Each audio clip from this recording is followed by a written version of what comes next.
안녕하세요 여러분, 괌아저씨 송스타입니다. 송스타가 말씀드리는 괌 여행 준비, 오늘은 호텔 편입니다. 여러분이 많이 궁금해하시는 새벽 도착 호텔, 그리고 새벽에 비행기를 타기 전에 호텔을 예약을 해야 될지 말아야 될지 고민하시는 분들이 많은데, 저렴한 호텔 중에는 어떤 호텔들이 있는지에 대해서 조금 말씀을 드리고, 그리고 가성비 좋은 호텔로는 어떤 호텔이 있는지, 좋은 호텔, 하얏트, 두지타니, 아웃리거 등에 대해서도 간단하게 말씀을 드리고, 그리고 에어비앤비에 대해서, 그리고 저희가 이번에 6번째 여행을 가는데 이번 여행에는 어떤 호텔에 묵게 되는지 간단하게 말씀드리려고 합니다. 먼저 새벽 도착 호텔, 그리고 새벽 출발 호텔. 새벽 출발 호텔이라는 거는 새벽에 비행기를 타고 출발하기 전에 우리가 보통은 12시 정도에 체크아웃을 하고 하루 종일 돌아다니다가 새벽에 비행기를 타러 가잖아요. 그럼 굉장히 피곤하고 찌들어 있거든요. 그래서 호텔을 하나 더 저렴한 호텔로 예약을 해서 숙박은 하지 않지만 잠깐 휴식 공간이라든가 샤워를 할 수 있는 공간으로 이용을 하는, 그거를 말씀드리는 거고요. 어떤 호텔들이 있는지, 일단 제가 갔던 호텔 중에는 퍼시픽 베이 호텔이 있습니다. 퍼시픽 베이는 한 7만원에서 8만원 정도면 묵을 수 있는데 좋은 점은 위치가 좋아요. 위치가 괜찮습니다.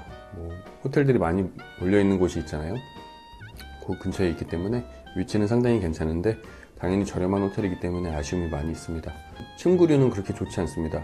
매트리스도 굉장히 저렴한 매트리스를 사용하는 것 같고, 베개에서도 무슨 비닐 들어있는 것 같은 바시락바시락 거리는 소리가 나는 것 같고, 냉장고 안에 물도 없습니다. 드라이기도 없어요. 괜찮은 점은 수압이 괜찮습니다. 수건도 2장 있습니다.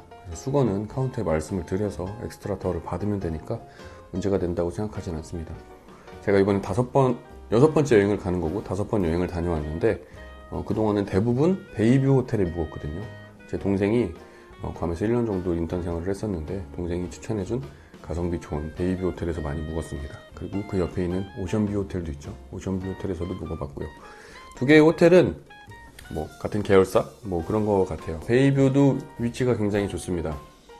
호텔이 많이 이렇게 밀집해 있는 공간에서 약간 언덕을 올라오면 있는 호텔인데, 빨간색 호텔.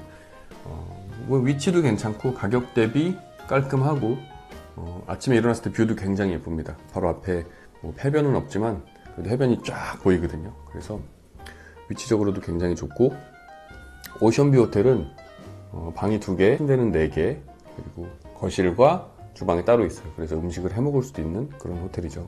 여러 명이 괌을 방문했을 때 묵는 호텔로 추천드립니다. 그리고 오션뷰 호텔에도 별관으로 베이비 호텔처럼 일반 그냥 객실인 호텔도 있으니까 이용하시면 될 것 같고, 수영장은 좋지는 않습니다. 바다랑 연결되어 있지도 않고 좋지는 않지만 베이뷰보다는 오션뷰 호텔 수영장이 좀 더 좋습니다.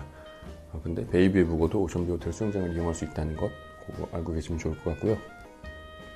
그리고 괌에 좋은 호텔이 굉장히 많죠. 하얏트 호텔도 있고, 두지타니, 아웃리거 등등 좋은 호텔이 많이 있는데, 좋은 호텔이 당연히 좋습니다. 처음 괌에 방문했을 때 하얏트 호텔에 묵었는데, 아침에 일어났을 때 뷰가 끝내주죠. 앞밑에 수영장과 해변을 같이 찍으면 괌모닝 해서 많이 사진들 올리시잖아요. 그 아름다운 뷰가 펼쳐지는 그 호텔이 하얏트 호텔과 두지타니, 이런 호텔들이 있죠.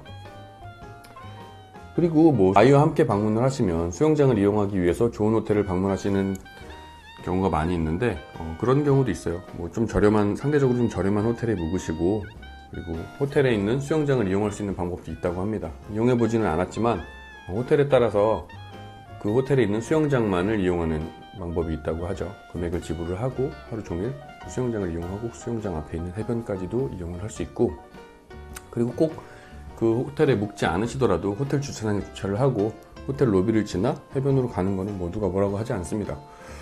저도 갈 때마다 하얏트 호텔에 주차를 하고 이렇게 쭉 로비를 지나서 수영장을 지나가지고 사진을 찍으러 가곤 하는데, 그런 거는 뭐라고 하지 않으니까 예쁜 사진 남기고 싶은 분들은 그렇게 해서 호텔에 한번 들어가 보시는 것도 괜찮을 것 같고요. 그리고 에어비앤비, 요즘 에어비앤비 많이 알아보시고 에어비앤비로 숙박을 많이 하기도 하는데, 괌에 에어비앤비를 검색을 해보니까 저렴하게 굉장히 많이 나오더라고요. 그래서 이번에는 에어비앤비에 한번 묵어볼까 싶어가지고 날짜를 선택을 하고 들어가 봤는데, 청소비라는 게 있어요. 1박을 하든 2박을 하든 청소는 해야겠죠. 그래서 청소비 명목으로 집마다 조금씩 다르긴 한데, 어떤 집은 40불을 받는 집도 있고, 어떤 분은 15불을 받는 집도 있고, 그리고 1박마다 서비스 수수료라는 게 이제 나오는데 서비스 수수료를 지불을 해야 돼요. 근데 뭐 2박을 하게 되면 2번 지불을 하겠죠.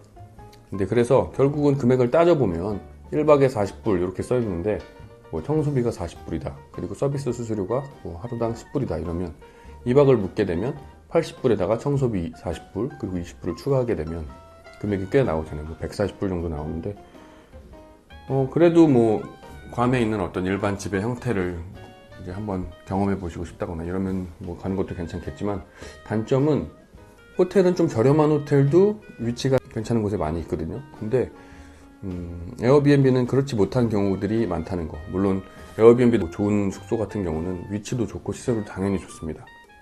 하지만 조금 상대적으로 저렴한 그런 숙소를 찾으실 때는 위치에 대한 부분도 신경을 안 쓸 수가 없으니까 그런 부분도 고려해서 이제 선택을 하시면 좋을 것 같고요. 저희는 이번에 6번째 여행을 떠나는데 이번에도 좀 저렴한 호텔 위주로 이제 묵습니다. 그래서 새벽에 도착을 하게 되는데 첫째 날과 둘째 날은 가든빌라에 묵습니다. 가든빌라 2박 해서 16만 5천 원에 예약을 했고, 셋째 날은 피에스타 호텔에 묵습니다. 피에스타 호텔이 수영장이 이쁘고 사진이 굉장히 잘 나오더라고요. 그래서 다음에 괌에 오면 피에스타 호텔에 1박만 하자.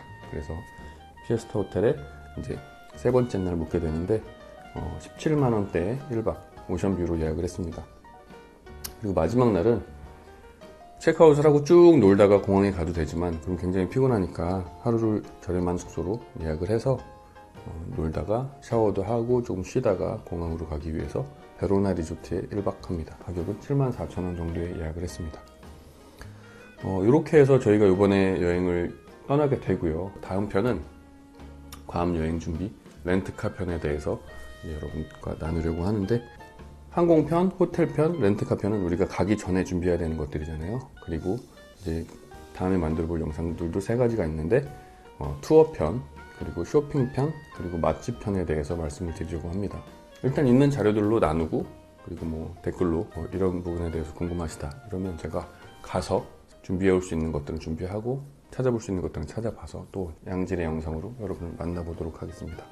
그럼 괌아저씨 송타의 다음 영상도 기대해 주세요. 안녕.